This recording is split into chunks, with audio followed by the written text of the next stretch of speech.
ഒരൊറ്റ ചോദ്യം മതി ജീവിതം മാറി മറിയാൻ ഇന്ന് പഞ്ച് ഡയലോഗ് സുരേഷ് ഗോപി പറയണ നമ്മൾ കേട്ടിട്ടുണ്ട്. പക്ഷെ സിനിമാക്കാരുടെ ഇടയിലെ ജീവിതത്തിന്റെ ഗതി നിശ്ചയിക്കുന്ന ഒരു വെള്ളിയാഴ്ച. നമസ്കാരമുണ്ട്, റേഡിയോ മാംഗോ സ്പോട്ട്ലൈറ്റിന്റെ സമയം. ഞാനിവിടെ ഹാജർ വെച്ചിട്ടുണ്ട് ശാലിനി. 2015 ഓണക്കാലത്ത് ഏതൊരു വീട്ടമ്മേനെയും പോലെ തന്നെ ഒരു സാധാരണക്കാരി ഒരു വർഷം കടന്നപ്പോഴേക്കും മലയാള സിനിമയിലെ താരമായി. ജൂഡ് ആന്റണി സംവിധാനം ചെയ്ത ഒരു മുത്തശ്ശി ഗതയിലെ മുത്തശ്ശിയായി. Mrs Rajini Chandy, welcome to my show. Hi Shalini, how are you? I'm good, how are you? I'm fine, thank you. ഈ സിനിമ പോസ്റ്ററിൽ കാണുന്ന പോലെ ഒന്നല്ല കേട്ടോ, നല്ല സ്റ്റൈലാണ് കേട്ടോ. ഞാൻ എപ്പോഴും സ്റ്റൈലാണെന്നാണ് എന്റെ വിശ്വാസം. അല്ല ആണ്, ഞാന് കാറിന്നിറങ്ങി വന്നപ്പോ തന്നെ ഇങ്ങനെ നോക്കി, ശരിക്കും ഇതന്നെയാണോ മുത്തശ്ശി എന്നൊക്കെ പറഞ്ഞു. കാരണം ഞാൻ പറയാം ആ സീൻ എങ്ങനെയായിരുന്നു എന്ന്. റേഡിയോ മാംഗോന്റെ വണ്ടി വന്ന് കാർ പോർച്ചിൽ നിൽക്കുന്നു. അതിൽ നിന്ന് വളരെ സ്റ്റൈലായിട്ട് വൺ സൈഡ് മാത്രം സാരി ഇട്ട്, ഒരു പച്ചയും മെറൂണും കലർന്ന ഒരു സാരിയൊക്കെ ഇട്ട് മുടിയൊക്കെ പൊക്കി കെട്ടി. എനിക്ക് എന്താ ഇവിടെ ഓർമ്മ അറിയോ, നോക്കത്താ ദൂരത്ത് കണ്ണുനട്ട് എന്ന് പറഞ്ഞ സിനിമയിലെ നദിയ മൊയ്തുവിന്റെ ഹെയർ സ്റ്റൈലില്ലേ, അതുപോലെ ഒരു ഹെയർ സ്റ്റൈലിൽ നല്ല സ്റ്റൈലായിട്ട് ഇറങ്ങി വരുന്ന. എനിക്ക് മുത്തശ്ശിന്നൊന്നും വിളിക്കാൻ വയ്യ, ഞാൻ എന്താ വിളിക്കണ്ടേ? ആന്റിന്ന് വിളിച്ചോളൂ, അതായിരിക്കും നല്ലത്. എങ്ങനെയാ ഇത്രയും സ്റ്റൈലായിട്ടുള്ള ഒരാളെ നോക്കിയിട്ട് മുത്തശ്ശി വിളിക്കണേ? അത് കുഴപ്പമൊന്നുമില്ല. എന്താ എല്ലാരും സാറെ വിളിക്കുക? എന്നെ എല്ലാരും ആന്റിന്ന് വിളിക്കും. അങ്ങനെ വിളിക്കണ തന്നെയാണ് ഇഷ്ടം? അത് തന്നെ ഇഷ്ടം. എനിക്ക് മാഡം എന്ന് കേൾക്കുന്നത് ഇഷ്ടം. എന്താന്ന് വെച്ചാൽ ഈ മാപ്പിളയുടെ പുറകെ ഇങ്ങനെ ഡെക്കറേഷൻ ആയിട്ട് നടക്കുമ്പോൾ ഈ മാഡം മാഡം മാഡം എന്നുള്ള വാക്കിൽ ഒരു സിൻസിയറിറ്റി ഇല്ല, അറിയാമോ? ഇപ്പം ഞാൻ ഇപ്പൊ ശാലിനി എന്നെ ആന്റിന്ന് വിളിക്കുന്നു, അല്ലെങ്കിൽ ആരായാലും എന്നെ ആന്റിന്ന് വിളിക്കുമ്പോ എനിക്ക് മോളെ ഒരു മോളായിട്ട് കാണാം, അല്ലെങ്കിൽ പിന്നെ കുറച്ചും കൂടെ ഫ്രീ ആകാം. മറ്റേ മാഡം ഒക്കെ വിളിച്ച് കഴിഞ്ഞാൽ വെയിറ്റ് ഒക്കെ ഇട്ട് ഇങ്ങനെ നിൽക്കണം. ഞാൻ എല്ലാവരോടും പറയും എന്നെ പ്ലീസ് എന്നെ മാഡം എന്ന് വിളിക്കും. അതെ, ഇപ്പോഴല്ലല്ലോ, എപ്പോഴും മാഡം എന്ന് വിളിക്കുമ്പോഴേ ഞാൻ പറയും അയ്യോ എന്നെ മാഡം എന്ന് വിളിക്കണ്ട കേട്ടോ. കാരണം ആ വാക്കിനൊരു സിൻസിയറിറ്റി ഇല്ല, അതിനകത്ത് നമ്മൾ തമ്മിലൊരു അടുപ്പം ഫീൽ ചെയ്യുന്ന വാക്കല്ല. ഞാൻ കേട്ടിട്ടുണ്ട് എല്ലാ പുരുഷ ജനങ്ങളെയും പുത്ര എന്ന് വിളിക്കുന്നൊരു ആളാണെന്ന്. ശരിക്കും പുത്ര എല്ലാരും പുത്രാന്ന് വിളിക്കും. പെൺകുട്ടികളെന്ന് വിളിക്കുക? പെൺകുട്ടികളെ പുത്രി എന്ന് വിളിക്കാറില്ല, പുത്രാന്ന്. എന്റെ ആദ്യത്തെ സംശയം അതായിരുന്നു, എന്തായിരിക്കും വിളിക്കാൻ പോണത്? മോളെന്ന് വിളിക്കാറുണ്ട്. എന്നാ പിന്നെ തുടങ്ങല്ലേ? തുടങ്ങിക്കോ. സംവിധായകൻ ജൂഡ് ആന്റണി പുതിയ സിനിമയിലേക്ക് ഒരു മുത്തശ്ശിയെ വേണമെന്ന് അന്വേഷിച്ചിട്ടുള്ള ഒരു പരസ്യം ഞാനും കണ്ടിട്ടുണ്ടായിരുന്നു. ഫേസ്ബുക്കിലൊക്കെ ഭയങ്കര പ്രൊമോഷൻ ആയിരുന്നു അതിന്. ഞാനിങ്ങനെ മനസ്സിലായിരിക്കുന്നുണ്ടായിരുന്നു ആരായിരിക്കും മുത്തശ്ശി ആവാൻ പോകുന്നത്. ഇപ്പൊ മലയാള സിനിമയിലുള്ള മുത്തശ്ശിമാർ എന്തായാലും ആവില്ല.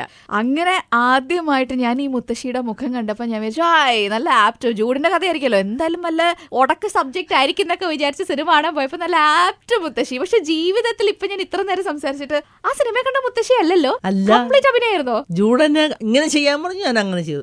അങ്ങോട്ട് ചെയ്യാൻ പറഞ്ഞു, അങ്ങോട്ട് തിരിഞ്ഞു, അത്രേ ഉള്ളൂ. ചാടിക്കളിക്കടാ കുഞ്ചിരാമാ തന്നെ. ഫുൾ വിശ്വാസം ഞാൻ ജൂഡിനെ ഏൽപ്പിച്ചു എന്ന് പറയാം. ഞാൻ ആദ്യം ജൂഡിനെ SMS ചെയ്യായിരുന്നു, ജൂഡെ എനിക്കിത് പറ്റുമോ, പുത്ര എനിക്കിത് പറ്റുമോ എന്ന് ചോദിച്ചാൽ ഞാൻ SMS ചെയ്യാറുണ്ടായിരുന്നു.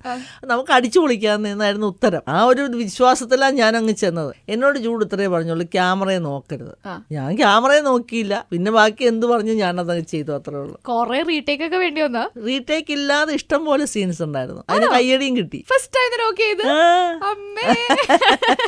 ഞാനും സുരാജുമായിട്ട് ഒരു ഫുൾ ബെഡ്റൂം സീൻ ഉണ്ട്. ബെഡ്റൂം സീൻ എന്ന് പറഞ്ഞാൽ അവൻ എന്റെ മോനാണേ, ഞാൻ അമ്മയാ.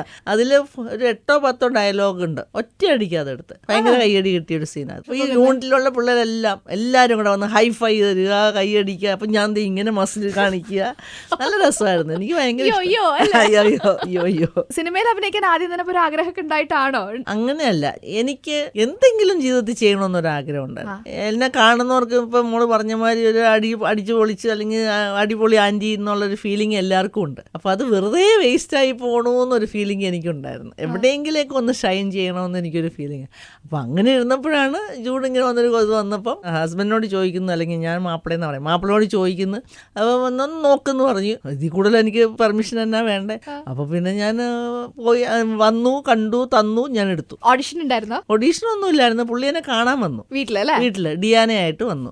ഇതിനകത്ത് ബംഗാളി ബാബു അപ്പു ഉണ്ടായിരുന്നു. ഒരു 3 പേരുടെ വന്നു, ഒരു ചെറിയ സ്ക്രിപ്റ്റ് തന്നു. ആ സ്ക്രിപ്റ്റ് എന്നോട് പറയാൻ പറഞ്ഞു, പിന്നെ പറഞ്ഞാൽ മതി എന്നാണ് പുള്ളി പ്രതീക്ഷിച്ചത്. ഞാനപ്പോൾ തന്നെ ആ സ്ക്രിപ്റ്റ് പറയുന്നു. പിറ്റേ ദിവസം ഫുൾ സ്ക്രിപ്റ്റുമായിട്ട് ജൂഡ് വരുന്നു. 2 മാസം കഴിഞ്ഞപ്പോൾ ഞാൻ അഭിനയിക്കുന്നു. അത്ര എനിക്കറിയാം. ബുദ്ധിമുട്ടുണ്ടായിരുന്നു അഭിനയിക്കാനൊക്കെ? എനിക്ക് ഒരു ബുദ്ധിമുട്ടും തോന്നിയില്ല, അത് എനിക്കിപ്പോഴും മനസ്സിലാകാം. എനിക്ക് വല്ല കുഴപ്പമുണ്ടോ?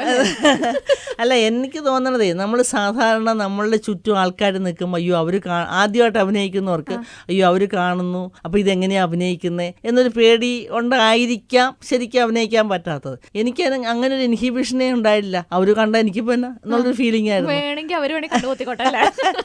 അത് തന്നെ പിള്ളേർക്കൊക്കെ ഞാൻ അമ്മച്ചിയായിരുന്നു. അപ്പൊ ആ ഒരു രീതിയില പിള്ളേരാണെങ്കിലും വളരെ ഒരു എന്താ പറയാ ഒരു സന്തോഷത്തിലായിരുന്നു, ഒരു എൻവിയിലാണ് ഇങ്ങനെ നോക്കിക്കൊണ്ടിരുന്നത്. അപ്പൊ അതുകൊണ്ട് എനിക്കും അങ്ങനെ ഒരു ഫീലിംഗ് വന്നില്ല, ഓ ഞാൻ അവരുടെ മുമ്പിൽ തെറ്റുവോ പിടിക്കുവോ, അങ്ങനെ ഒരു ഫീലിംഗ് എനിക്കും വന്നില്ല. അത് എന്തുകൊണ്ട് വന്നില്ല, അതൊരു വലിയ ക്വസ്റ്റ്യൻ മാർക്കാ. ഒരു വലിയ സ്റ്റാറായി ശരിക്കും ഒരു സ്റ്റാർഡം ഒക്കെ ഫീൽ ചെയ്യുന്നുണ്ടോ? അപ്പൊ അങ്ങനെ ഒരു ഫീലിംഗ് ഇതുവരെ എനിക്ക് വന്നിട്ടില്ല. എന്താന്ന് വെച്ചാൽ ആലുവയില് ഞാൻ പണ്ടേ സ്റ്റാർ ആയിരുന്നു. ആലുവയിൽ എല്ലാവരുടെയും ആന്റി ആയിരുന്നു ഞാൻ. ഓട്ടോറിക്ഷക്കാരുടെയും അട്ടിമറിക്കാരുടെയും എല്ലാവരുടെയും ആന്റി ആയിരുന്നു. സാധാരണഗതിയിൽ ഒരു വീട്ടമ്മമാര് വീട്ടമ്മയായിട്ട് വല്ലാതെ ഒതുങ്ങി പോകുന്ന ഒരു പ്രായത്തില് സ്വന്തമായിട്ട് ഒരു എയറോബിക്സ് ക്ലബ്ബ് തുടങ്ങി, പിന്നെ അതായത് ട്യൂഷൻ പഠിപ്പിക്കാൻ കുട്ടികളെ അല്ലെ കണക്ക് പഠിപ്പിക്കാൻ പോയി. കഴിഞ്ഞ കാലമല്ലേ, ഇപ്പൊ ഞാൻ 65-ലല്ലേ നിൽക്കുന്നത്. അതാ ഞാൻ പറഞ്ഞ ഇങ്ങനെയൊക്കെ ചെയ്യുമ്പോ തന്നെ സ്റ്റാർ ആവുമല്ലോ ആലുവയില്. അതെ അതെ, ഓൾറെഡി സ്റ്റാർ ആയിരുന്നു. അതെ, അത് വേണേ പറയാം. ഞാൻ അവിടെ ആലുവയിലെ ഒരു നോൺ പേഴ്സൺ ആയിരുന്നു. കാരണം വണ്ടി ഓടിച്ച് ഫാസ്റ്റ് ആയിട്ട് വണ്ടി പോകുന്നു, ബിന്ദാസ് എല്ലാം കാര്യങ്ങൾ, വണ്ടിയിൽ നിന്ന് ഇറങ്ങി ഓടി ഷോപ്പിങ്ങിന് പോകുന്നു, അയ്യോ അവരെന്നെ വാച്ച് ചെയ്യുന്നു, അല്ലെങ്കിൽ അതുകൊണ്ട് ഞാൻ സൂക്ഷിച്ച് നടക്കണം, അങ്ങനെ ഒരു ഫീലിംഗേ എനിക്കില്ലായിരുന്നു. ആലുവയിൽ ഇത്രയും ഫേമസ് ആയിട്ടുള്ള ഒരാളുടെ ഹോർഡിംഗ്, ഒരു മുത്തശ്ശി കഥയിലെ മുത്തശ്ശിയായിട്ട് ഹോർഡിംഗ് ആയിട്ട് കണ്ടത് എവിടെ വെച്ചായിരുന്നു? ആരുടെ ഒപ്പം പോയി കണ്ടത്? ഞാൻ തന്നെയാ കണ്ടതെന്ന് എനിക്ക് തോന്നുന്നു. ഞാൻ വണ്ടി ഓടിച്ചിങ്ങനെ പോകുമ്പോൾ ദേഹം നിൽക്കുന്നു മുത്തശ്ശി അവിടെ. എവിടെയായിരുന്നു? എനിക്ക് തോന്നുന്നു അങ്കമാലിയിൽ ഇങ്ങോട്ട് വന്ന വഴിക്ക് ഒരു ഫുട്ബോളും പിടിച്ചൊരു സാധനം നിപ്പുണ്ട് ഇങ്ങനെ. അതെനിക്ക് ഏറ്റവും ഇഷ്ടമുള്ള ഹോർഡിങ്ങും അത് തന്നെയാ. ഇങ്ങനെ ഫുട്ബോൾ കയ്യിൽ വെല്ലയിൽ പിടിച്ചു. അപ്പൊ എന്റെ നല്ല ചിരിച്ച മുഖം, മറ്റൊക്കെ ഈ ദേഷ്യം പിടിച്ച മൂന്ത, എനിക്ക് തന്നെ ഇഷ്ടമില്ലാത്ത മുഖം. ഞാനിങ്ങനെയല്ലെന്ന്. അപ്പൊ എനിക്കിത് ഭയങ്കര ഇഷ്ടമായിരുന്നു. ഞാൻ ജൂഡിനോട് പറഞ്ഞു, ജൂഡ് എന്റെ വീടിന്റെ അവിടെയൊക്കെ ആ ഫുട്ബോൾ പിടിച്ചിട്ടുള്ള ഓരോ ഹോർഡിങ്സ് വെക്കാൻ ഞാൻ പറഞ്ഞായിരുന്നു. വെച്ചിട്ടില്ല, മറ്റതാ വെച്ച ആരാ ആദ്യം പറഞ്ഞത് അങ്ങനെ ഒരു ഹോർഡിംഗ് അവിടെ ഉണ്ടെന്ന്? ഇല്ല, ഞാൻ ആക്സിഡന്റായിട്ട് കണ്ടതാ. വണ്ടി ഓടിച്ച് ഇങ്ങനെ പോയപ്പോ പെട്ടെന്ന് ഞാൻ അവിടെ നിൽക്കുന്നു, അങ്ങനെ കണ്ടതാ. എന്തായിരുന്നു ആ സമയത്ത് ഒരു ഫീലിംഗ്? കേക്കട്ടെ. ഞാൻ ചിരിച്ചു, അത്ര തന്നെ. സിനിമ അഭിനയിച്ചു, ആ സിനിമയിൽ ഇങ്ങനെ ഹോർഡിങ്സ് വരും എന്നുള്ള നാച്ചുറൽ അല്ലേ, അങ്ങനെ എനിക്ക് ഫീൽ ചെയ്തോളൂ. എന്നാലും ആ ഹോർഡിങ്ങില് ആകെ കൂടി ഒരാളല്ലേ കാണിക്കണുള്ളൂ. അത് നമ്മളുടെ ഫുൾ സൈസ് പിക്ചറൊക്കെ കാണുമ്പോൾ ഒരു രോമാഞ്ചം വരലുണ്ടല്ലോ, അതൊന്നുമില്ലേ? അതെന്താന്ന് എനിക്കിപ്പോഴും അതിശയമാണ്. എന്തോ കുഴപ്പമുണ്ട് കേട്ടോ അങ്ങനെയാണെങ്കിൽ.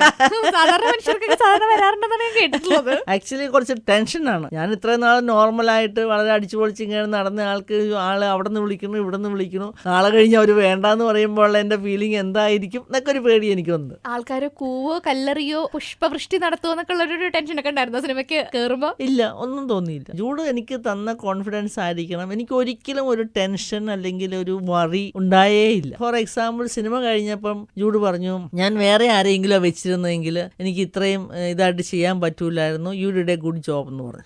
അത് കഴിഞ്ഞ് ഞാൻ ഡബിങ് കഴിഞ്ഞപ്പോഴും ജൂഡ് പറഞ്ഞു, ആന്റി നിങ്ങൾ നല്ലപോലെ ചെയ്തിട്ടുണ്ടെന്ന് പറഞ്ഞു. പിന്നെ ഈ പറഞ്ഞ സുരാജിന്റെ, ഭാഗ്യലക്ഷ്മിയുടെ, ലെനയുടെ ഒക്കെ അവരും ആരും ഞാൻ മോശം ചായിട്ട് ചെയ്തു എന്നൊരു ഫീലിംഗ് എനിക്ക് തന്നില്ല. അപ്പൊ അതൊക്കെ കൊണ്ടായിരിക്കും എനിക്ക് അങ്ങനെ ഒരു പേടിയോ അല്ലെങ്കിൽ സിനിമ എന്താകുമെന്നോ അങ്ങനെ ഒരു അതെന്താണെന്ന് എനിക്ക് ഇപ്പോഴും മനസ്സിലാകണില്ല. അതാണ് ഞാൻ സൂപ്പർ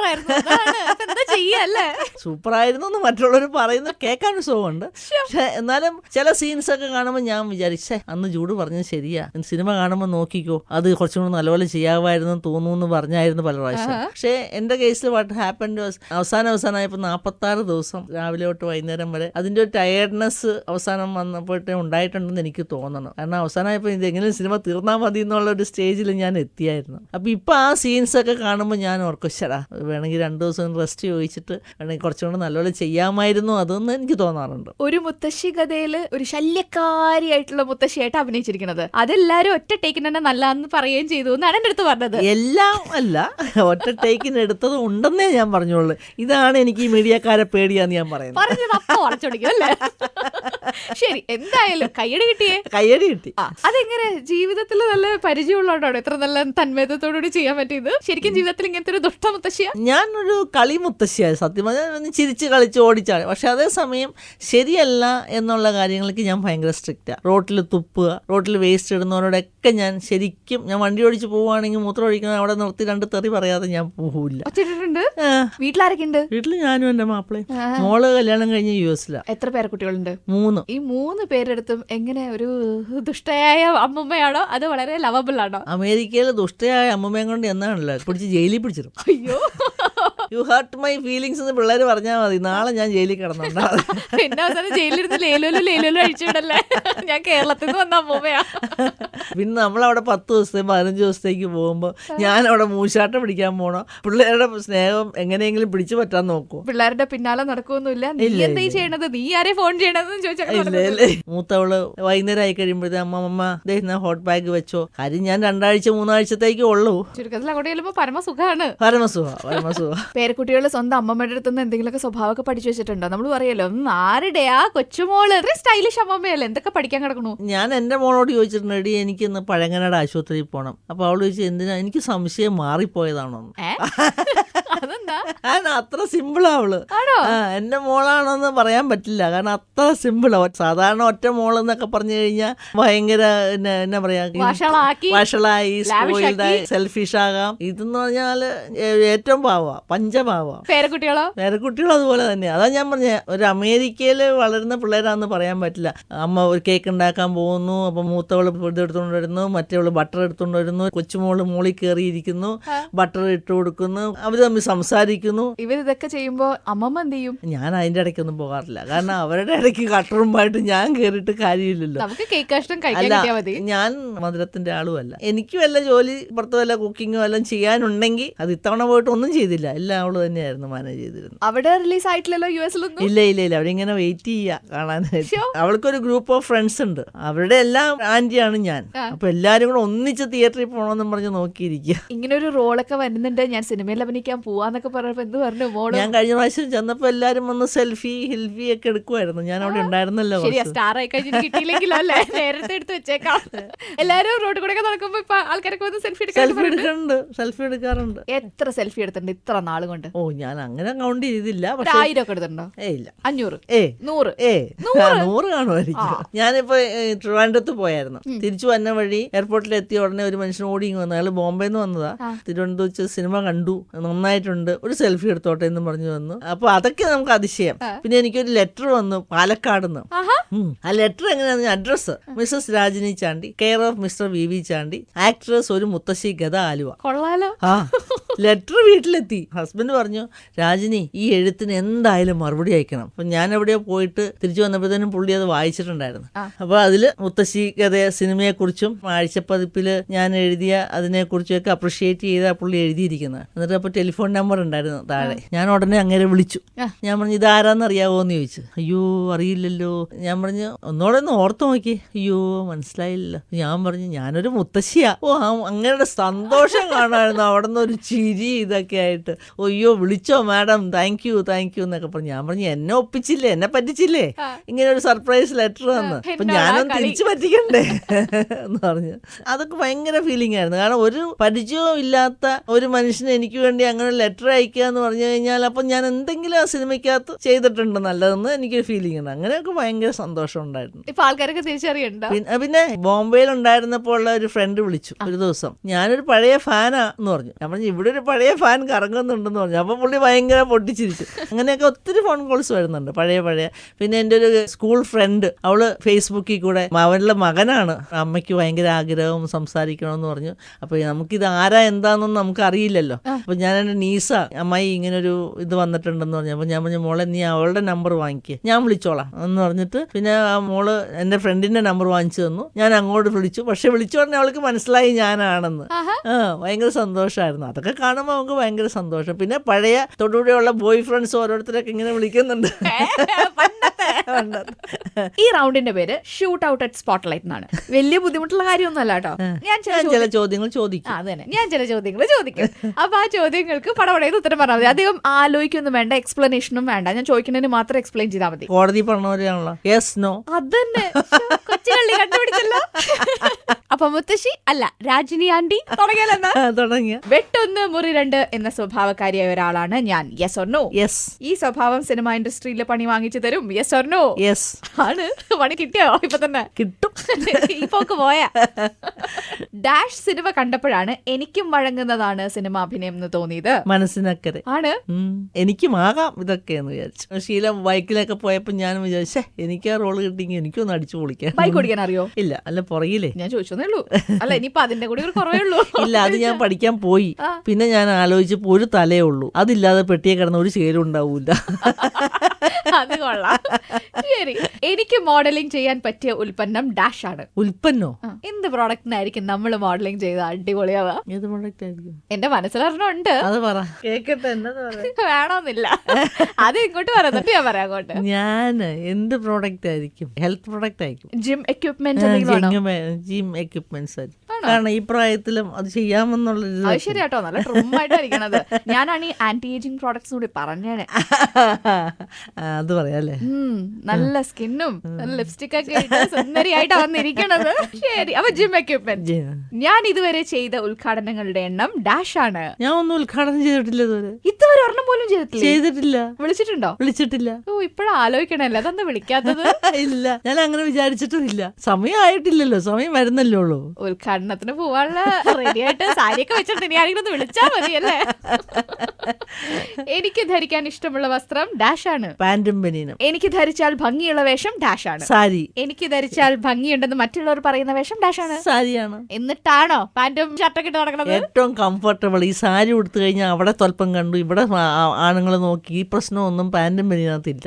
ധൈര്യമായിട്ട് നടക്കാം. പിന്നെ മറ്റുള്ളവരെ സന്തോഷിപ്പിക്കാനും സാരി ഉടുക്കുന്നു. അത് തന്നെ. ഒരു തവണ ബ്യൂട്ടി പാർലറിൽ പോകുമ്പോൾ എനിക്ക് ചെലവാകുന്ന തുക ഡാഷ് ആണ്. 1500 രൂപ. എന്തൊക്കെ ചെയ്യും? ഞാനൊരു ഫേസ് മസാജ് ചെയ്യും. അതിനകത്ത് ബ്ലീച്ച് ഇല്ല. അപ്പൊ ചുരുക്കത്തിൽ ഈ മധുര 17കാരി എന്നൊക്കെ പറയുന്ന ഒരു കാറ്റഗറിയിലുള്ള ലൈഫ് സ്റ്റൈൽ ആണ് ഇപ്പോഴും. എപ്പോഴും കുഴപ്പമൊന്നുമില്ല.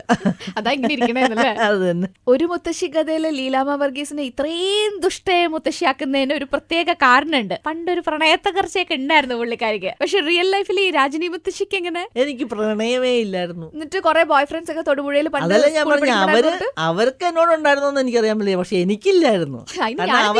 അവർക്ക് എന്റെ അപ്പച്ചൻ സ്കൂൾ ഹെഡ് മാസ്റ്റർ ആയിരുന്നോണ്ട് എന്റെ 5 അയലോക്കത്ത് എടുക്കാൻ പേടിയായിരുന്നു, അറിയാം തല്ല് കിട്ടുമെന്ന്. അങ്ങനെ അതുകൊണ്ട് അങ്ങനെ ഒരു സംഭവം ഉണ്ടായിട്ടില്ല. പിന്നെ എന്റെ കേസിൽ ഇപ്പോഴത്തെ 18 വയസ്സെന്ന് പറയുന്ന പിള്ളേർ ഓൾറെഡി ലവ് എന്താണെന്നും അല്ലെങ്കിൽ ഈ ആണെന്താണെന്നും പെണ്ണെന്താണെന്നും ഒക്കെ ഓൾറെഡി മനസ്സിലാക്കി കഴിഞ്ഞു. എന്റെയൊക്കെ 18-19 വയസ്സിൽ അങ്ങനെ ഒരു ഡിഫറൻസോ അല്ലെങ്കിൽ അത് അങ്ങനെ ഒരു ഇത് സംഭവമേ അറിയില്ലായിരുന്നു. ഞാൻ കല്യാണം കഴിക്കുമ്പോൾ തന്നെ ഞാൻ വിചാരിച്ച് കുറെ പൊന്നൊക്കെ ഇട്ട് കുറെ വീടുകളിൽ കൂടെ ഉണ്ട് തിന്ന് ഇങ്ങനെ നടക്കാന്ന്. 18 വയസ്സിൽ പിടിച്ച് കല്യാണം കഴിപ്പിച്ചതിന് പേരൻസിന് പേടിയായിട്ടാന്നൊക്കെ ഞാൻ കേട്ടിട്ടുണ്ട്. അതായത് എന്റെ 2 ചേച്ചിമാര് കന്യാസ്ത്രീകളാണ്. മൂത്ത ചേച്ചിയാണെങ്കിൽ MSc കഴിഞ്ഞ് കോളേജ് ലെക്ചർ ആയിട്ടിരിക്കുമ്പം അപ്പച്ചൻ പറയുന്നു, നാളെ നിന്നൊരാൾ കാണാൻ വരുന്നു എന്ന് പറയുന്നു. രാവിലത്തെ റോഡ് ലൈൻസ് ബസ്സിൽ കയറി ആൾ തിരിച്ചു പോകുന്നു. എന്നിട്ട് അവിടെ ചെന്നൊരു ലെറ്റർ അയക്കുന്നു, ഐ പ്രിഫർ ടു ബി എന്നാണ്, ഐ എം ജോയിനിങ് ഹിയർ എന്നും പറഞ്ഞ്. മറ്റേ ചേച്ചി പ്രീ ഡിഗ്രി കഴിഞ്ഞപ്പോഴേ പോയി. അപ്പൊ അങ്ങനെ രണ്ടുപേരും പോയി കഴിഞ്ഞപ്പോഴേ ഞാൻ പോവോ ഇല്ലയോ എന്നുള്ളത് അവർക്ക് തീരുമാനിക്കാൻ പറ്റില്ലല്ലോ. അപ്പൊ ഒരു പ്രപ്പോസൽ വന്നു. അപ്പം ഡിഗ്രി ഒന്നും നോക്കണ്ട, വേഗം പിടിച്ച് കെട്ടിക്കാന്ന് പറഞ്ഞ് പിടിച്ച് കെട്ടിച്ചത്. അല്ലെങ്കിൽ വീണ്ടും ഒരു കത്ത് കാണാനുള്ള ധൈര്യം ഇല്ല അല്ലേ? പക്ഷെ അത് എങ്ങനെ രണ്ടുപേര് കന്യാസ്ത്രീ ആയി എന്നുള്ളത് ഒരു അതിശയമാണ്. കാരണം എൻ്റെ അമ്മച്ചി എന്ന് പറഞ്ഞാൽ ഭയങ്കര ഫോർവേഡും ഭയങ്കര മോഡേൺ. ഞങ്ങളൊക്കെ ഈ മുട്ടിന് മുകളിൽ അമ്മച്ചി തന്നെയാണ് പാവാടയും ബ്ലൗസൊക്കെ തയ്ക്കുന്നത്. മുട്ടിന് മുകളിലുള്ള പാവാടയൊക്കെ ബ്ലൗസ്, പണ്ടൊരു നൈലക്സിന്റെ പാവാടയൊക്കെ ഇപ്പോഴും ഓർമ്മയുണ്ട്, ഒരു മഞ്ഞ, അതിങ്ങനെ തിളങ്ങും. അതൊക്കെ ഇട്ടിങ്ങനെ അടിച്ച് പൊടിച്ച് ഇങ്ങനെ ചുറ്റിച്ചൊക്കെ നടക്കുന്ന, അങ്ങനെ നടന്നിരുന്ന ഞങ്ങളൊക്കെ. അങ്ങനെയുള്ള ഒരു അമ്മച്ചിയുടെ രണ്ടുപേര് മടത്തിപ്പോയത് എങ്ങനെയാന്നുള്ളത് വലിയൊരു അതിശയമാണ്. പണ്ടേ സ്റ്റൈലിഷ് ആയിരുന്നു. പണ്ട് അമ്മച്ചി ഭയങ്കര മോഡേൺ ആയിരുന്നു. മുടിയൊക്കെ ഇങ്ങനെ മാട്ടിക്കുട്ടിയമ്മയുടെ മാതിരിയൊക്കെ വെട്ടിയിട്ട്. ഇത് ഏത് വർഷത്തെ കാര്യം പറയണത്? 1951 പ്രൊഡക്റ്റാണ് ഞാൻ. 65 വയസ്സപ്പോ. 65 വയസ്സിലാണ് ഈ ചുറുചുറുക്കോടുകൂടി ഇങ്ങനെ ഇരിക്കണത്. കണ്ടു പഠിക്കണല്ലേ ബാക്കിയുള്ളവര്. എനിക്ക് തോന്നുന്നു ജൂഡിന്റെ മനസ്സിൽ അതും ഉണ്ടായിരുന്നായിരിക്കും എന്ന് എനിക്ക് തോന്നുന്നു. കാരണം 65 വയസ്സൊരു വയസ്സല്ല. കാരണം ഈ 65 വയസ്സിൽ കാലുവേദന കൈവേദന ഇല്ലാത്തവരൊന്നും ആരും തന്നെ ഉണ്ടാവില്ല. ഇപ്പൊ എനിക്കാണെങ്കിലും കൈവേദന കാലുവേദനയൊക്കെ ഉണ്ട്. പക്ഷെ അതൊരു ഇച്ചിരി കാലുവേദന വരുമ്പോഴത്തേന് വേദനയായെന്ന് പറഞ്ഞ് അങ്ങ് ഇരുന്നങ്ങ് പോകും. പക്ഷെ നമ്മളത് അതത്ര വലിയ കാര്യമാക്കാതെ മുമ്പോട്ട് പോയി കഴിഞ്ഞാൽ നല്ല ഭംഗിയായിട്ട് കാര്യങ്ങൾ മുമ്പോട്ട് പോകുന്ന ഞാൻ വിശ്വസിക്കുന്നു. നമ്മൾ എന്തിനാ നല്ലൊരു വേഷം ഇടണേ? മറ്റുള്ളവർ നോക്കാൻ. പിന്നെ എന്തിനാ നമ്മളിത് പറയുന്നത് മറ്റുള്ളവർ നോക്കാം? എനിക്കത് ഇഷ്ടമില്ല. അതൊക്കെ ചുമ്മാ മറ്റുള്ളവരുടെ മുന്നിൽ നന്നാവാനുള്ള അത് അത്രേ ഉള്ളൂ. അതെ, ഞാൻ നല്ലൊരു വേഷം ഇട്ടിട്ടുണ്ടെങ്കിൽ അത് മറ്റുള്ളവർ അല്ലെങ്കിൽ പിന്നെ ഈ 10,000, 5,000, 10,000 രൂപ മുടക്കി ഒരു സാരി വാങ്ങിച്ചു കൊടുക്കേണ്ട വല്ല കാര്യമുണ്ടോ? അല്ല പിന്നെ. അതിന് 400 രൂപയുടെ സാരി വാങ്ങിച്ചു കൊടുത്താൽ പോരെ, ഒന്നും നാണം മറിച്ചാൽ പോരെ? എന്തിനാ ഈ ഭംഗിയായിട്ട് കൊടുക്കുന്നത്? നമ്മളെല്ലാവരും ആഗ്രഹിക്കുന്നത് മറ്റുള്ളവർ നമ്മളെ നോക്കണം, നമ്മളെ അപ്രീഷിയേറ്റ് ചെയ്യണം. അത് പറഞ്ഞാൽ തെറ്റ് അല്ല. ചോദിക്കട്ടെ, ഇത്രയും സ്റ്റോറി പറഞ്ഞു, ഈ സൗന്ദര്യം എന്നുള്ളത് ആസ്വദിക്കാനുള്ളതെന്നും പറഞ്ഞു. അപ്പൊ ഈ സൗന്ദര്യം ഇങ്ങനെ തന്നെ നിലനിർത്താനായിട്ട് എത്ര പ്രാവശ്യം മാസത്തില് ബ്യൂട്ടി പാർലറിൽ പോകും? ഞാൻ മാസത്തിൽ ഒരു പ്രാവശ്യമേ പോകാറുള്ളൂ. ഒരു ഫേഷ്യൽ മസാജ് ചെയ്യും, അതിനകത്ത് ബ്ലീച്ച് ഇടില്ല. ഒരു ഫേഷ്യൽ മസാജ്, ഒരു ഹെഡ് മസാജ്, അത്രേ ഉള്ളൂ. പെഡിക്യൂർ, മാനിക്യൂർ ഒക്കെ വളരെ റയറാ, ഞാൻ ചെയ്യാറില്ല. വാക്സിൻ ചെയ്യോ? വാക്സിനും ചെയ്യാറില്ല. വാക്സിൻ ചെയ്യാനും മാത്രമൊന്നും ഇല്ല ഇപ്പൊ. പണ്ടൊക്കെ ചെയ്തിട്ടുണ്ടാവും, ഇപ്പൊ ഒന്നുമില്ല. ഹെൽത്ത് ക്ലബിൽ പോകൂല്ലേ? ഹെൽത്ത് ക്ലബിൽ എല്ലാ ദിവസവും, മിക്കവാറും എല്ലാ ദിവസവും തന്നെ 5 മണിക്ക് ഞാൻ ഹെൽത്ത് ക്ലബിൽ. അമ്മേ, രാവിലെയോ? രാവിലെ 5 AM. അപ്പൊ എത്ര മണിക്ക് എഴുന്നേക്കും? 4-4:15 മണിക്ക്. എന്നിട്ട് കേക്കട്ടെ, ഒരു റുട്ടീൻ കേക്കട്ടെ, എങ്ങനെ ഒരു ദിവസം? 4:15 എണീറ്റാൽ 5 മണിയോടുകൂടി, 4:45 വീട്ടിൽ നിന്ന് ഇറങ്ങും. 5 മണിക്ക് ഹെൽത്ത് ക്ലബിലെത്തും. 6:30 വരെ അവിടെ ഉണ്ടാവും. എന്തൊക്കെ ചെയ്യും അവിടെ? മെഷീൻസും ഒക്കെ ചെയ്യും. ആദ്യമേ നടക്കും ഒരു 15 to 20 minutes. പിന്നെ വെയിറ്റ് വെയിറ്റ്സ് ഒക്കെ എടുക്കോ? വെയിറ്റ് 2 കിലോയുടെ ഒക്കെ വെയിറ്റ്. പക്ഷെ ഈ പ്രായമായി കഴിഞ്ഞപ്പോൾ സൈഡിലൊന്നും ശരിക്കും പോണില്ല. അതാണ് പ്രശ്നം. അവിടെ ചെല്ലുമ്പോൾ ഭയങ്കര പോസിറ്റീവ് എനർജി ആണെന്നാണ് അവരുടെ അഭിപ്രായം. എനിക്ക് ഫ്രീയാ. അതെന്താ? ആന്റി വന്നാ മതി, എനിക്ക് വേറെ കസ്റ്റമേഴ്സ് കിട്ടുന്ന ആന്റില് പറയണത്. അതൊരു പോയിന്റ് ആട്ടോ. കാരണം എല്ലാരും വിചാരിക്കില്ല, അയ്യോ ഈ ഒരു പ്രായത്തിലുള്ള ഒരാൾ വരുന്നുണ്ടെങ്കിൽ പിന്നെ അല്ല, അവര് വരുന്നു ഇത്രയും ചെയ്യുന്നു, ഞാൻ ചെയ്യുന്നതായിരിക്കും അയ്യോ എന്നൊക്കെ പറയാനുണ്ടാവും, പക്ഷെ എന്നാലും ചെയ്യണില്ലേ. ബാക്കിയുള്ളവർക്കൊരു പ്രചോദനമാണ്. 1.5 മണിക്കൂർ ചെയ്യോ? 1.5 മണിക്കൂർ ഉണ്ടാവും. എന്നിട്ട് വീട്ടിൽ വന്ന് പിന്നെ ബ്രേക്ക്ഫാസ്റ്റ്, ഞങ്ങൾ 2 പേരല്ലേ ഉള്ളൂ. 2 പേർക്കുള്ള ബ്രേക്ക്ഫാസ്റ്റ്, ഞങ്ങൾക്ക് 2 പേർക്കുള്ള ലഞ്ച് കഴിഞ്ഞ ഒരു 8:45 ആകുമ്പോഴത്തേനും ഞാൻ അടുക്കളയിൽ നിന്ന് പുറത്തിറങ്ങാം. കുക്കിംഗ് ചെയ്യാൻ തന്നെയാണ്. പാത്രങ്ങൾ കഴുകാനും വൃത്തിയാക്കാനും ഒക്കെ ആയിട്ട് ഒരു പെൺകുട്ടിയുണ്ട്. പിന്നെ അവരുമായിട്ട് തോട്ടത്തിലെ കാര്യങ്ങൾ ഒക്കെ നോക്കും. പിന്നെ ഞങ്ങൾക്ക് തയ്ക്കും. തയ്യൽ ഇഷ്ടമാണ്. തയ്യൽ ഇഷ്ടം എന്ന് പറഞ്ഞാൽ ചില ദിവസമൊക്കെ 8 മണിക്കൂറൊക്കെ ഇരുന്ന് ഒറ്റയടിക്ക് തയ്ക്കും. മറ്റുള്ളവരുടെ വീടുകളിൽ ഇപ്പോൾ വിസിറ്റ് ചെയ്യാൻ എനിക്ക് ഇഷ്ടമില്ല. കാരണം ഞാൻ ഭയങ്കര ഔട്ട്സ്പോക്കണാ. വല്ല ബ്ലണ്ടർ അടിച്ചു വിട്ടിട്ട് പിന്നെ ആ കേസ് കെട്ട് തീർക്കാനും പിടിക്കാനും. അപ്പൊ തൊട്ടപ്പുറത്തൊരു ചേച്ചിയുണ്ട്. ആ ചേച്ചി എപ്പോഴും കംപ്ലൈന്റ് ചെയ്യും, വരുന്നില്ല. ഞാൻ ചേച്ചിക്ക് എപ്പോൾ വേണമെങ്കിൽ വിളിച്ചോ, പാതിരയ്ക്ക് വേണമെങ്കിലും അത്യാവശ്യം ആശുപത്രിയിൽ പോകാനോ എന്തിനു വേണമെങ്കിലും വിളിച്ചോ, ഞാൻ വരാം. പക്ഷേ ഇതിനായിട്ട് ഞാൻ വരൂല. കാരണം എൻ്റെ ക്യാരക്ടർ ശരിയാവൂല. ഞാൻ വെറുതെ തമാശ പറയണതായിരിക്കാം. മരുമോൾക്ക് ഇഷ്ടമില്ലാന്ന് വരാം, അമ്മായിയമ്മയ്ക്ക് ഇഷ്ടമില്ലെന്ന് വരാം. നമ്മളൊന്നും ഓർത്ത് പറഞ്ഞതല്ല. പിന്നെ ആ കേസ് തീർക്കാനും പിടിക്കാനൊന്നും എനിക്ക് വയ്യ. എന്ത് വേണമെങ്കിലും എന്നോട് ചോദിച്ചാൽ ഞാൻ വന്ന് ചെയ്തു തരാം. പക്ഷെ അവിടെ വന്നിരുന്ന് തമാശ പറയാൻ ഞാനില്ല എന്ന് പറയും. ഭക്ഷണത്തിൽ ക്രമമൊക്കെ ഉണ്ടോ? ഞാൻ വലിയ ബിഗ് ഈറ്റർ ഒന്നുമല്ല. രാവിലെ ചിലപ്പോൾ 2 ഇഡ്ഡലി ആയിരിക്കും, ഒരു ദോശ, ഇടത്തീറ്റിയില്ല. പിന്നെ ഉച്ചയ്ക്ക് ഒരു സ്വല്പം ചോറ്, എന്തെങ്കിലും മീൻകറി, ചിക്കനൊന്നും അധികം ഇല്ല. 4 മണിക്ക് ഒരു കട്ടൻ കാപ്പി, പിന്നെ വൈകുന്നേരം ഒരു ഇച്ചിരി കഞ്ഞി, അതിൻ്റെ കൂടെ ഇച്ചിരി പയറോ എന്തെങ്കിലും, അങ്ങനെ ഉള്ളൂ. ജ്യൂസ് ഒക്കെ കുടിക്കോ? അങ്ങനെയൊന്നുമില്ല. ഞാൻ വളരെ ആക്റ്റീവാണ്, അതതിന്റെ മെയിൻ കാരണം. അതാണ് ഈ സൗന്ദര്യത്തിന്റെ രഹസ്യം. പിന്നെ വേറൊന്നും എനിക്ക് തോന്നണ, ഞാൻ മിണ്ടിയാ കരയും. അപ്പൊ നമ്മളാ കരയുന്നോണ്ടേ നമ്മുടെ വിഷമം അപ്പൊ തന്നെ അങ്ങ് തീർന്നു. അതുപോലെ തന്നെ പൊട്ടിച്ചിരിക്കും. എനിക്ക് എന്തെങ്കിലും ഒരാളോട് പറയാനുണ്ടെങ്കിൽ നേരെ തേർഡ് പേഴ്സണോട് പറഞ്ഞല്ല, ഞാൻ നേരെ പോയി പറഞ്ഞ് അതങ്ങ് തീർക്കുള്ളൂ. മനസ്സിൽ വെച്ചോണ്ടിരിക്കുന്ന പരിപാടിയില്ല. അതൊക്കെയാണെന്ന് എനിക്ക് തോന്നുന്നത് നമ്മുടെ സ്കിന്നിനെയും നമ്മളുടെ ഇതിനെയൊക്കെ ബാധിക്കുന്ന അധികം. ഇങ്ങനെ ഓടിച്ചാടി നടക്കാൻ പറ്റണത്. അതെ. വലയിട്ട് മീൻ പിടിക്കണം, അമേരിക്കയിലോട്ട് ഫ്ലൈ ചെയ്യണം, JCB ഓടിക്കണം, ഇങ്ങനെയൊക്കെ കുറെ ആഗ്രഹങ്ങൾ ഒരു മുത്തശ്ശിയാണ് ജൂഡ് ആന്റണി സംവിധാനം ചെയ്ത് ഒരു മുത്തശ്ശി കഥയില്. ഇപ്പൊ എന്റെ മുന്നിലിരിക്കുന്ന രാഗിണി ചാണ്ടി എന്ന മുത്തശ്ശിയല്ല, ആന്റിക്ക് എന്തൊക്കെ ആഗ്രഹങ്ങൾ അങ്ങനെയുള്ള വിയേർഡ് ആയിട്ടുള്ള കേട്ടോ, സാധാരണ മനുഷ്യർക്കുള്ളൊന്നുമല്ല. അതെന്നെ പറയണല്ലോ. ഞാൻ ഒരുവിധം എന്റെ ആഗ്രഹങ്ങളെല്ലാം തീർത്ത ആളാണ്. എന്തൊക്കെയായിരുന്നു ആഗ്രഹങ്ങൾ ഉണ്ടായിരുന്ന ബക്കറ്റ് ലിസ്റ്റ്? എനിക്ക് അങ്ങനെ ആഗ്രഹങ്ങളെന്നല്ല പറയാൻ പറ്റുക. എനിക്ക് ഒത്തിരി ഓപ്പർച്യൂണിറ്റീസ് കിട്ടിയിട്ടുണ്ട്. ഞാൻ പാരച്ചൂട്ടിൽ കയറിയിട്ടുണ്ട്, ഒറിജിനൽ തോക്ക് വെച്ച് വെടിവെച്ചിട്ടുണ്ട്. അതൊരു ക്ലബില്, പൊക്കേത്ത് എന്ന് പറഞ്ഞ ഐലൻഡില് ഒരു ക്ലബുണ്ട്. അവിടെ പോയി നമുക്ക് അവര് ഓപ്പർച്യൂണിറ്റി തരും വെടിവെക്കാനായിട്ട്. ഇങ്ങനെ അപ്പം ഫിഗർ ഇങ്ങനെ മാറിക്കൊണ്ടിരിക്കും. അപ്പൊ ഞാൻ ആദ്യം ഇങ്ങനെ വെടിവെച്ചിട്ട് എക്സൈറ്റഡ് ആയിട്ട് അതും പിടിച്ചുകൊണ്ട് ഇങ്ങനെ തിരിയുക. അപ്പൊ എന്നെ ട്രെയിൻ ചെയ്യണ പയ്യൻ പറഞ്ഞു, അയ്യോ അത് ചെയ്യല്ലേ, കാരണം അതിനകത്ത് ഒറിജിനൽ തിരയുണ്ട്. അപ്പൊ നമ്മളങ്ങ് എക്സൈറ്റഡ് ആകുമ്പോ നമ്മള് സ്ഥലം മറന്നല്ലേ, മതി മറന്ന്. അങ്ങനെ പിന്നെ ബോട്ട്, സ്പീഡ് ബോട്ടില്ലേ, വാട്ടർ ബോട്ട്, അതേ കയറിയിട്ടുണ്ട്. അങ്ങനെ ചെയ്യാത്തതൊന്നുമില്ല. ഒത്തിരി എന്റെ married life was A very comfortable, smooth one.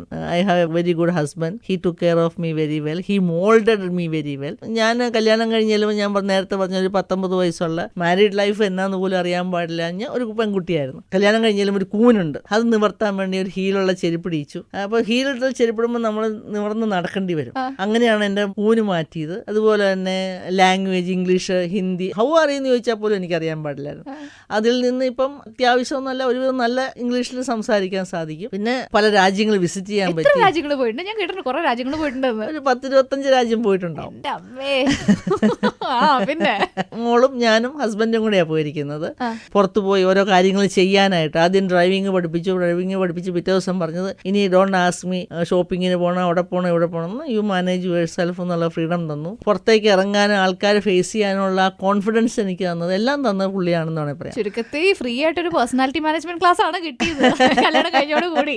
ശരിക്കും. പക്ഷെ എന്റെ അടുത്ത് കുറച്ചു മുന്നേ പറഞ്ഞു മനസ്സിനക്കരെ എന്ന് പറഞ്ഞ സിനിമ കണ്ടപ്പോഴാണ് എന്നാ പിന്നെ സിനിമയിലൊരു കൈ നോക്കിയാലോ എന്നൊക്കെ തോന്നിയത് അല്ലേ? ഇല്ല, മനസ്സിനക്കരെ സിനിമയിൽ എനിക്കും ചെയ്യാമെന്നൊരു ഫീലിംഗ് എനിക്ക് വന്നതല്ലാതെ ഞാൻ ഒരിക്കലും പ്രതീക്ഷിച്ചില്ല ഈ 65-ാമത്തെ വയസ്സിൽ എനിക്കൊരു സിനിമയിൽ അഭിനയിക്കാൻ, അതും ഇത്ര ഒരു ഹെവി റോള് എന്നല്ല, ഒരു റോള് പോലും ഞാൻ പ്രതീക്ഷിച്ചിട്ടില്ല.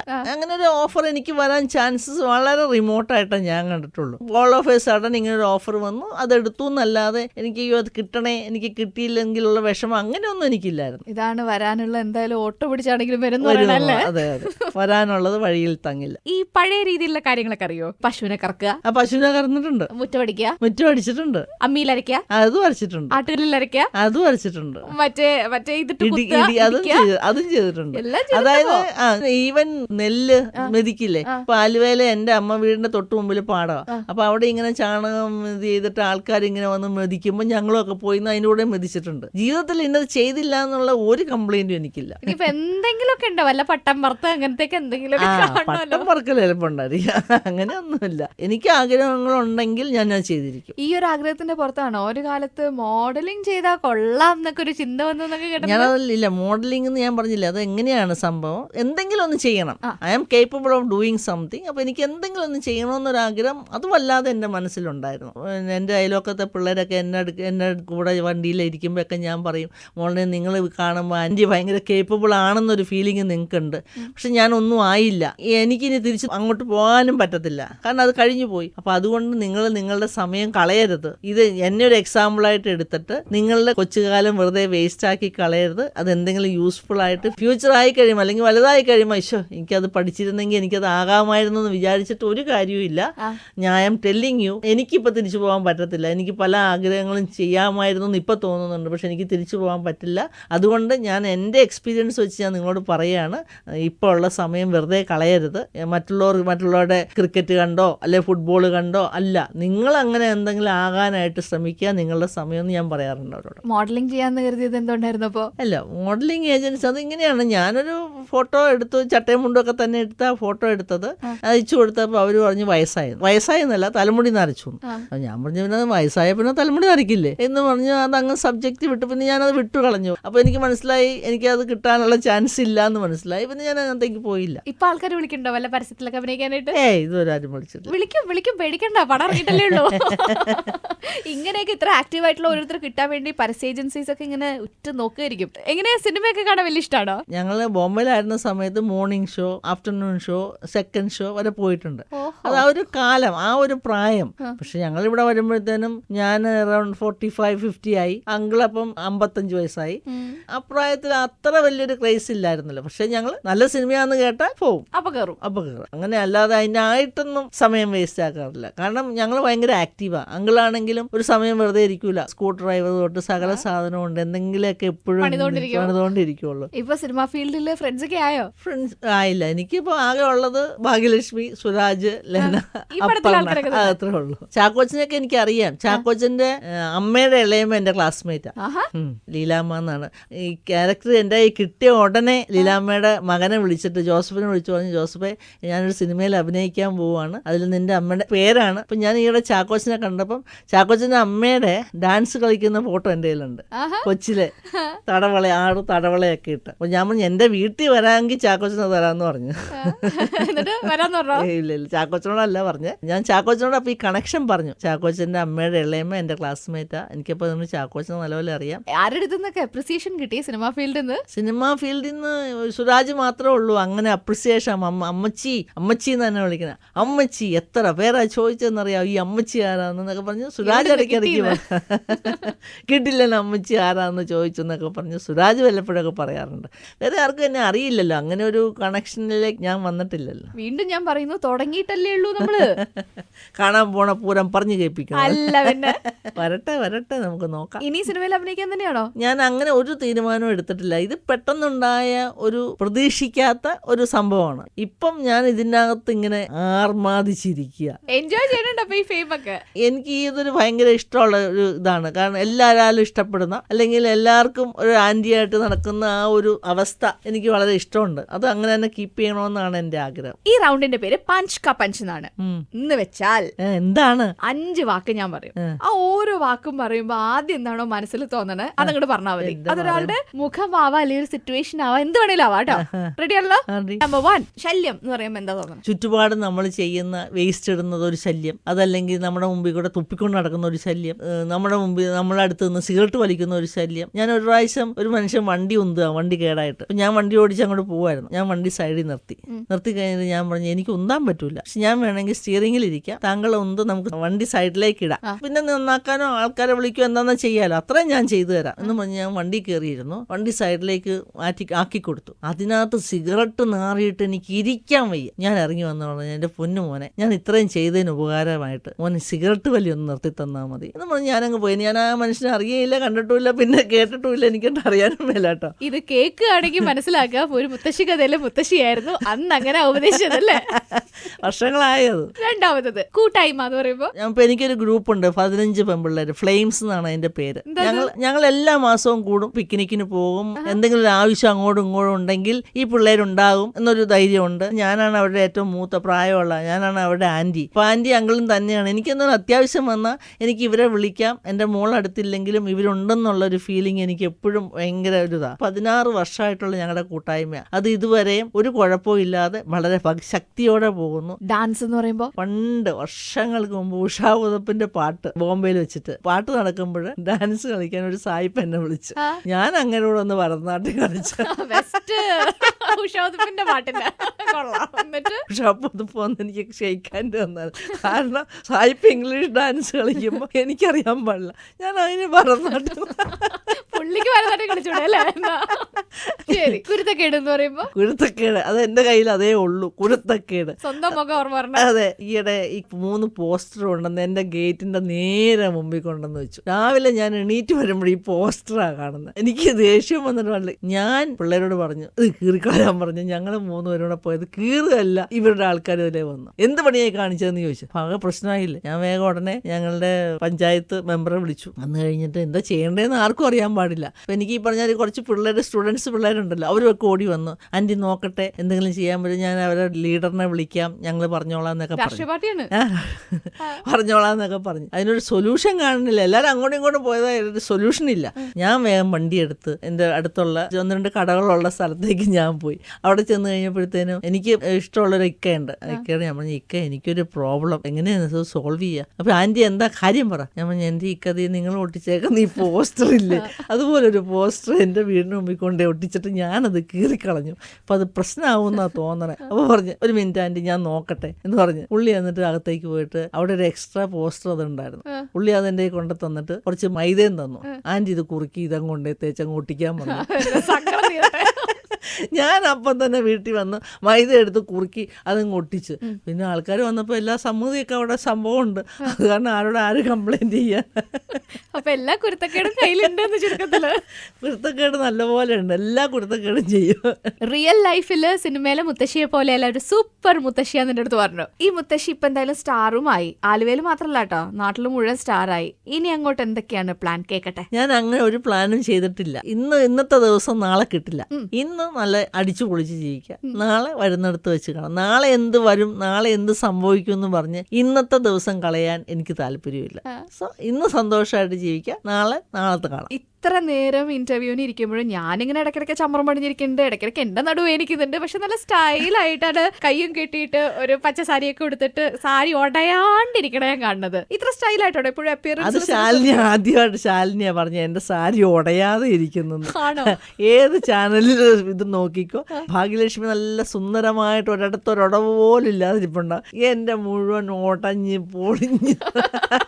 പക്ഷെ ഞാൻ എന്നെ വെച്ചാണ്ടിരിക്കുള്ളൂ കമ്പയർ. അതുകൊണ്ട് എങ്ങനെ ഇരിക്കാൻ പറ്റണ എത്ര നേരം വിചാരിക്കണേ. എനിക്ക് നടുവ് എനിക്ക് തുടങ്ങിയിട്ട് ഞാനിങ്ങനെ അങ്ങോട്ട് തിരിക്കണുണ്ട്. എനിക്ക് നടുവേദന ഒന്നുമില്ല, പക്ഷെ എന്നാലും ഈ സാരി ഒന്നും ഒരിക്കലും നേരെ ഇരിക്കാറില്ല. അപ്പിയറൻസിലൊക്കെ ശ്രദ്ധിക്കാം എങ്ങോട്ടെങ്കിലൊക്കെ പോകുമ്പോ. ഇല്ല, ഐ ആം വെരി കെയർലെസ്. ഇന്നിപ്പോ റേഡിയോ ബാങ്കിൽ ഇന്റർവ്യൂവിന് വരാന്ന് പറഞ്ഞപ്പോ ആദ്യം തന്നെ അലമാരയുടെ മുന്നിൽ നിന്ന് ഏത് സാരി ഇടും എന്നുള്ള കൺഫ്യൂഷൻ ഒക്കെ ഇല്ല, ഇല്ലേ? അതാണ് പ്രശ്നം. ഞാൻ ആ ലാസ്റ്റ് മിനിറ്റിൽ പോയിട്ട് ആ സാരി എടുക്കുക, പിന്നെ അത് വേണം ബ്ലൗസ് തപ്പാൻ. അത് വലിയൊരു പ്രശ്നമാണ്. ചിലപ്പോൾ ബ്ലൗസ് മാച്ചിങ് തന്നെ കിട്ടാറില്ല. എങ്ങനെയോ ഭാഗ്യത്തിന് കിട്ടിപ്പോയി. ഇവിടെ ഫോട്ടോ എടുപ്പൊക്കെ നേരത്തെ പറഞ്ഞ ഡോക്ടർ ലളിത എപ്പോഴും പറയും, എന്റെ രാജനി ഒന്ന് മാച്ചിങ് ആയിട്ട് ബ്ലൗസ് ഇടുന്നു പറയും. ഞാൻ അപ്പൊ പറയാം, എന്റെ ഡോക്ടറെ ഇതിപ്പോ ആരും നോക്കാതെയായി, അപ്പൊ ഇനി ഒരു മാച്ചിങ് അല്ലാത്ത ബ്ലൗസ് ഇട്ടാലെങ്കിലും ആൾക്കാർ നോക്കട്ടെ, അതെന്താ ശ്രീ അങ്ങനെ മാച്ചിങ് അല്ലാത്ത ബ്ലൗസ് ഇട്ടെന്ന് പറഞ്ഞൊന്ന് നോക്കൂല്ലോ. അതെ, അല്ല അപ്പൊ അങ്ങനെയെങ്കിലും നമ്മളെ ഒന്ന് നോക്കൂല്ലോ. അപ്പൊ അതിനൊരു ചാൻസ് ഉണ്ടാക്കി കൊടുക്കണ്ടേന്ന് പറഞ്ഞ് ഞാൻ രക്ഷപ്പെടും. ഞാനിവിടെ എത്ര നേരം 4 മണിക്കൂർ ഇരുന്നിട്ടും ഒരു കുറ്റവും കണ്ടുപിടിച്ചില്ല. സാധാരണ എന്റെ കണ്ണിലെങ്കിലും പെടാറുള്ളതാണ്, പക്ഷെ ഒന്നും പെട്ടില്ല. അതുകൊണ്ട് തന്നെ എനിക്ക് ഈ മുത്തശ്ശി അങ്ങ് ഇഷ്ടപ്പെട്ടു. Thank you. വലിയ ആഗ്രഹങ്ങളൊന്നും ജീവിതത്തിൽ ഇല്ല എന്ന് പറഞ്ഞു, പക്ഷെ എന്തെങ്കിലുമൊക്കെ ഉണ്ടെങ്കിൽ അത് അതേപോലെ തന്നെ നടക്കട്ടെ. വലിയ വലിയ നടന്മാരുടെ കൂടെ ഒക്കെ അഭിനയിച്ച് സ്റ്റാർ ആവട്ടെ. ഓൾറെഡി ആരുവേലും സ്റ്റാർ ആന്ന് പറഞ്ഞു, ഞാൻ കൂടെ സ്റ്റാർ ആവാലോ. ഞാൻ എനിക്ക് അങ്ങനെ വലിയ ആഗ്രഹങ്ങളൊന്നുമില്ല. നാളെ എന്താകൂന്ന് പറഞ്ഞ് നമുക്ക് ഇന്ന് കിട്ടി 24 മണിക്കൂർ വെറുതെ കളയല്ലേ, അത് സന്തോഷമായിട്ട് ജീവിക്കാം. All the very best. Thank you Shalini. ഇത്ര നേരം ഷോയില് ഞാൻ ചോദിച്ച ചോദ്യങ്ങൾക്കൊക്കെ വലിയ ഇൻഹിബിഷൻ ഒന്നും ഇല്ലാണ്ട് മറുപടിയൊക്കെ പറഞ്ഞതിനും പ്രത്യേകം നന്ദി കേട്ടോ. Thanks a lot. And I am also very happy to meet a person like you Shalini. അതെനിക്ക് ഇഷ്ടപ്പെട്ടു. അടുത്ത ആഴ്ച അടുത്ത ഗസ്റ്റുമായിട്ട് വീണ്ടും